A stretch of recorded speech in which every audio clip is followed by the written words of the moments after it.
Good morning, guys. Welcome back to the channel. In today's video, we're not working on anything. Well, I'm working on stuff today, but we're not working on anything in this video. So today, I kind of just wanted to go over, I don't know if y'all can hear it, it's super windy. Supposed to be some storms moving in, so we might have to cut this one short, I don't know. But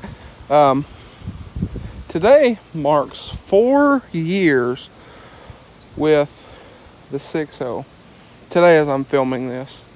Today is May 10th, 2023 obviously, but 4 years with the 6.0, and let's see how many miles we put on this guy. When I got the truck, had 207,262 miles, and today we are sitting at, and yes, this thing needs a clean awfully bad, 266 and 85 miles. So we've put a few miles on this thing. Probably a couple hundred away from, well, about 1,500 miles or so, give or take, away from 60,000 miles on this thing, which is pretty wild. So yeah, between 1,000 and 1,500, something like that. 60,000 miles on this truck. Now, in the last year, you know, I probably put a little over 2,000 on it with having the 300 as the new daily. Figured I'd come over here, that way my back is to the wind, hopefully, and y'all don't get too much wind noise. But I think over the last few years, I've made it no secret that this is my favorite vehicle. It's just, I don't know, this thing just hits different. It's fun to drive, it makes cool noises, it's comfortable, you know, it's everything. I never really wanted a red vehicle, if we're being honest, but I absolutely love the 6.0. The white truck, I love the white truck, but this truck is just so much more practical, so much more fun, and everything else. You know, it's been a little bit different style build for me. You know, big, lifted, two-wheel drive, not as practical. Whereas this truck, I wanted to keep practical and see what I could do to make it different than the white truck, but still practical, still fun to drive, you know, everything else. And I think we've done it. There's a few things I still want to do. Stuff like, I need to get new bumpers for the truck. I want to get a new grill for the truck. Start color matching plastics. You know, color match set of mirrors. I need to get a new cowl, color match cowl. I thought about powder coating these, the purple to match. And while we're on the topic of purple, this truck is the one that I learned how to do stuff like the stars. First vehicle with leather, first diesel, first four-wheel drive, other than my Jeep that is never ran. So like I said, this truck's a lot of firsts for me. And then like I said, first one that I powder coated anything on. So we've done, come on now, we've done suspension stuff, there we go, stuff under the hood, we wired in those. I mean, we've done a bunch of stuff on this truck that is all firsts for me, and I couldn't be happier with the way this truck turned out. Now, there's still stuff on this that I do want to powder. You know, our JV Weld Works nameplate and wire loom. I want to do the turbo housing. I need to redo this piece because this is blue. I need to redo it in purple. I've got a coolant bottle that I'm going to do as well, and there's a few other things I want to do here and there. Want to do some more suspension stuff, but you know, all in all, and I do have some stuff that's supposed to be here tomorrow for this truck that y'all probably already seen. But, you know, like I'm saying, I mean, there's a lot of firsts on this truck. And again, I couldn't be happier. I absolutely love this truck. And this is one of those vehicles. But this is most definitely one of the vehicles I don't intend to ever get rid of if I don't have to. The 300, I love the 300, but if I needed to, I would get rid of this car and, you know, get something else. The white truck is probably a lifer. I love this car, so someone would have to come with the right money for me to get rid of this as well. But the 6.0, I've had people try to buy that truck a good bit, and that's one of those. There's not a price on that. But anyways, it's starting to sprinkle, and here in a bit, I want to take the 6.0 on a drive and get out and stretch its legs a little bit. All right, so I guess the few sprinkles was I don't know if it was a warning or a false alarm, but anyway, I went in the house, grabbed the key. So we're gonna go for a little drive. Now, I've been driving it this week, just because, really. But the other day, we went to drive it, and started up, and the batteries were just about dead. It had just enough to start it. So I'm gonna make it an effort to try to drive this more. The 300 is nice because the 300 has air that works, and it turns like all the way. It turns pretty sharp too compared to this thing, even on stock wheels, and just everything else. The 300 is an amazing car, but as far as fun to drive, 6.0 takes the cake. So let's give her a start here and let it warm up some, and let it warm up just a little bit. Let the transmission get some temp in it, and we'll go about on our little drive. I mean, it's not cold by any means, but I figure I'll let it run just a minute, and we'll go ahead and go on our little drive, and well, I'll either stop somewhere halfway or I'll catch y'all when we get back. We'll see how I'm feeling when I get out and just start driving. Alright, so I just stopped, got some pictures of this thing. One of them's probably the thumbnail, but this is a super cool picture spot. Actually, let me show y'all real quick. Go on the window. So super cool picture spot, but the bad thing about it, come downhill, turn, and then there's this. The other way, there's a turn coming into it too, so it's one of the things. Stop real quick, get some pics, and get gone. But anyway, I guess we're gonna head back toward the house, and I guess I'll catch y'all there. All right, so we just made it back. I already shut it off, carried the keys in the house. That way I didn't leave them out here. The other day, I accidentally left the keys in the cup holder. And I realized it like an hour later. I thought, oh man. But anyway, like I said, I mean, I don't know, there's not a whole lot more to say besides, yes, this is hands down my favorite vehicle. Like I said, I love the 300.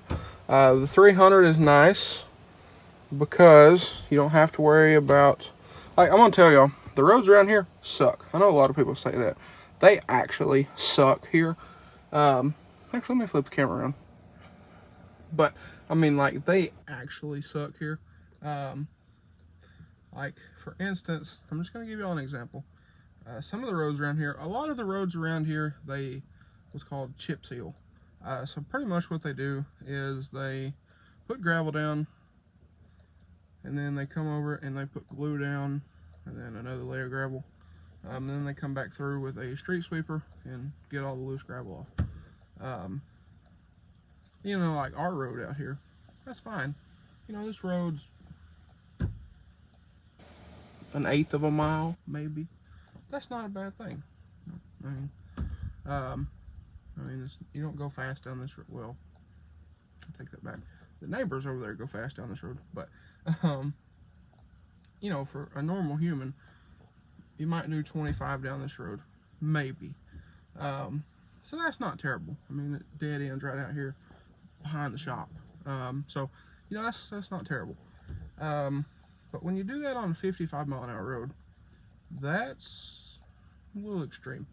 And the reason I say that is because you can't really control dips and bumps and, you know, whatever. So it gets kind of dicey, if you will. But they do that.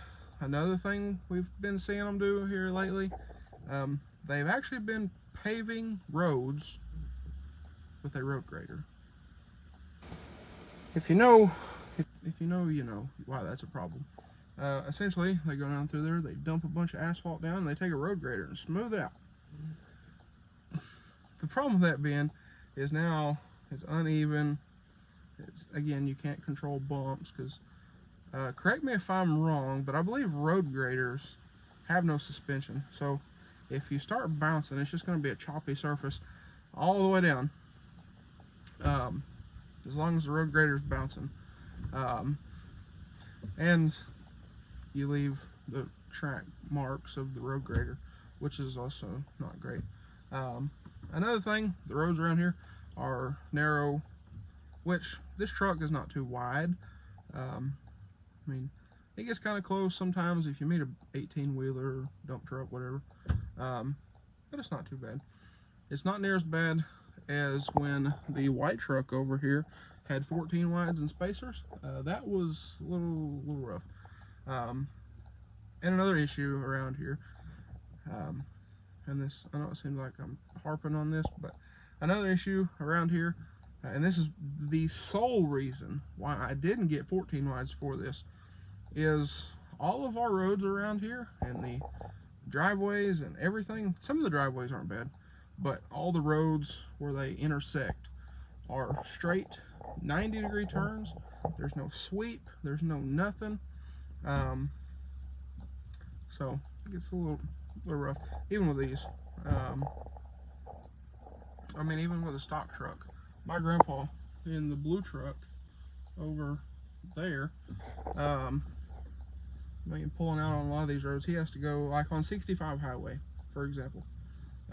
You come off of a road and turn onto 65, and a lot of times he will get, you know, a good front corner of that truck into the fast lane, and then swing it back into the slow lane. But anyways, what I'm getting at here, the 300, you don't have to worry about those things. This car turns great. It gets full turning radius. This truck does not currently. But the 300 is just, it's a nice chill car, honestly. You get in it, you cruise it, cool, you know, it's comfortable. You can do whatever you want to do with it. It doesn't scrape most of the time. But I mean, it's just comfortable. Like I said, cool, chill car. But this truck, if diesel was cheaper than gasoline, I would drive this truck every day if I didn't have to worry about parking spots and the crappy roads and the crappy straight layout around here.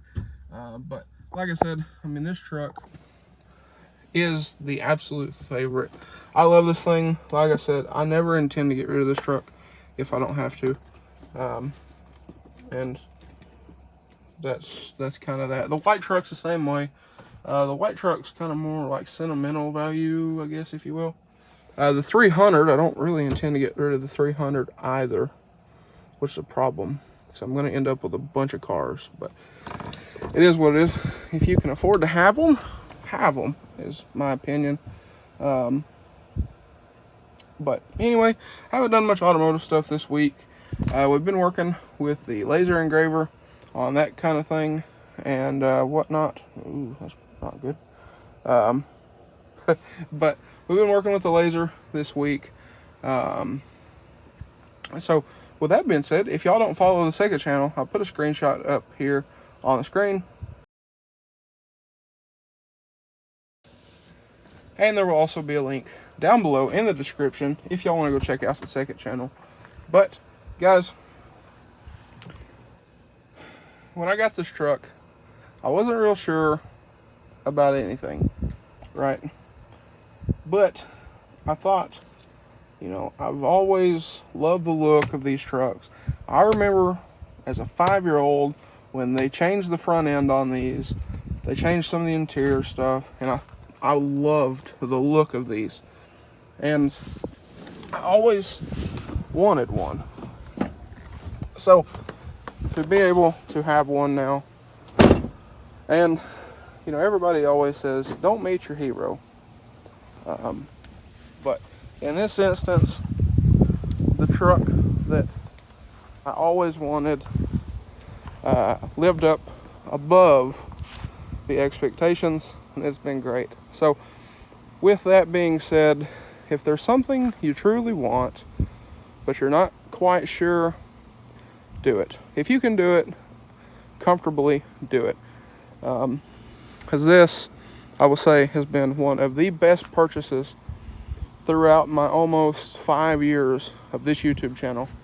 And I will stand on that, because this thing has been great. It's grown the channel tremendously. Thank y'all for that. I do appreciate that, honestly. But anyway, guys, I guess that's going to be a wrap for this one. So with that being said, if y'all enjoyed today's video or maybe found it helpful, hit that subscribe button. I would appreciate it. I'm trying to get to 4,000, but also hit that like button. Drop a comment down below. What do you like about the 6.0? What do you want me to see? What do you want me to do with the 6.0? Y'all let me know. But anyways, I'm gonna get back in here, get back to work on some stuff.